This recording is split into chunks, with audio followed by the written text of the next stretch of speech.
Hello friends, welcome back to my channel. আবার একটা নতুন মিনি ব্লগ নিয়ে চলে এসেছি। এটা হচ্ছে যে 3-4 দিন আমরা যা যা করেছি, যা খেয়েছি, যা ঘুরেছি, সমস্ত কিছু ভাবলাম একটা শর্টস বানিয়ে নিই। তো এই যে দেখতে পাচ্ছ, সমুদ্রের ধারে আমরা ফার্স্টে চলে গেছিলাম মন্দিরে, জগন্নাথ মন্দিরে।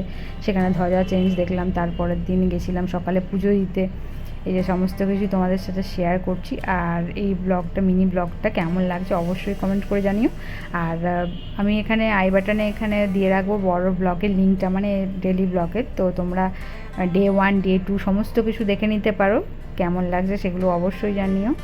আর পুরো ডিটেলসে দেখতে গেলে অবশ্যই আমার ফেসবুক ইনস্টাতেও ফলো করে নিতে হবে, তাহলে ওখানেও আমি আমার পেজে যা যা ছবি ছেড়েছি, রিলস বানিয়েছি, সমস্ত কিছু দেখতে পারবে। তো এই মিনি ব্লগটা কেমন লাগলো অবশ্যই কমেন্ট করে জানিও। ভালো লাগলে একটা লাইক করে দিও, চ্যানেল নতুন সাবস্ক্রাইব করতে ভুলো না, পাশে থাকা বেল আইকন প্রেস করে দিও। এখানে দেখতে পাচ্ছ মন্দিরে আরতি থেকে শুরু করে ধ্বজা চেঞ্জ সমস্ত কিছু দেখিয়ে দিয়েছি। তো দেখা হচ্ছে পরের ব্লগে। সবাই ভালো থেকো, সুস্থ থেকো, টাটা।